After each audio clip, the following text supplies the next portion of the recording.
Why does it feel like cheaters lie without hesitation? No shaking voice, no guilt, no visible remorse.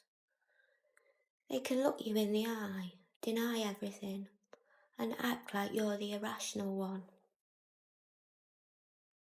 The answer isn't simple, but it is psychological. Most cheaters don't start lying when they cheat. They start lying when they decide to protect an image of being a good person, being a good parent, being a good partner.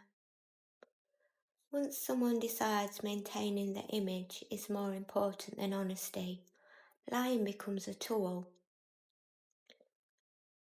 not a moral crisis. And the more they use it, the easier it becomes.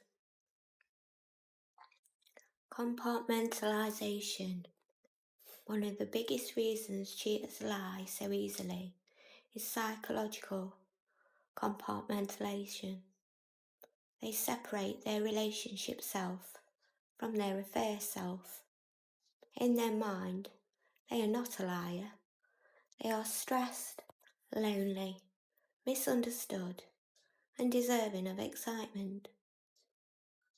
When people compartmentalise, they reduce internal conflict.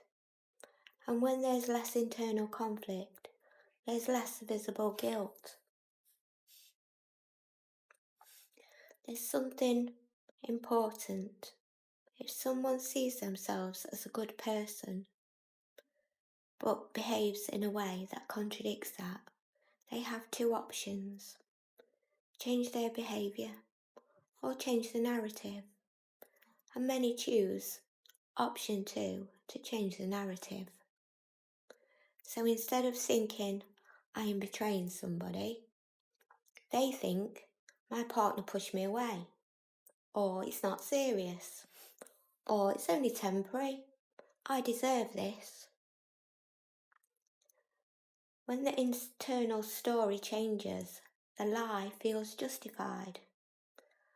And justified lies are easier to tell. For some people, lying is a stress response. When confronted, the nervous system activates fight, flight, or defend. Lying becomes immediate protection. Not because they're calm, but because they're avoiding the consequence. And speed can look like ease. The first lie may be uncomfortable. The second is easier. By the 10th lie, it's automatic. The brain adapts to the repetition. If they lie and nothing catastrophic happens, their brain learns this works, and what works gets repeated. They fear loss more than they fear dishonesty. This is critical. Cheaters often fear losing their partner, losing financial stability, losing reputation, losing access to children, and being seen as a villain. So the lie becomes risk management, not morality. They are protecting what they want to keep, while also trying to keep what excites them. And that split creates deception. It feels personal, but it's structural.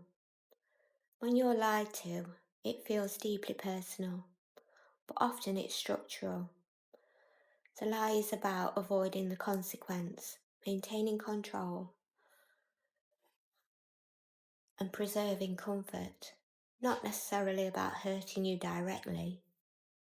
That doesn't excuse it though, but it explains the emotional flatness. The hard truth of it: the ability to lie easily is not strength, it's detachment.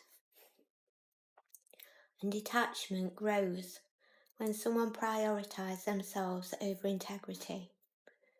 If someone lies without visible guilt, it means their internal narrative supports their lie. That's the real danger, because you cannot argue someone out of a story they've chosen to believe.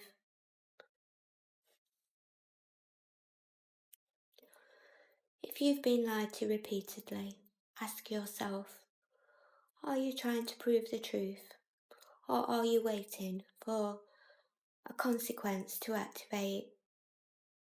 Because if lying feels easy to them, it's not confusion, it's alignment with their own priorities, and that tells you more than any confession ever could. If you want a deeper breakdown of manipulation patterns, projection, and emotional conditioning, explore more in my book. It's called Cheaters Cheat Codes, where I explain how deception becomes a system, not in just a moment. Clarity protects you, not confrontation.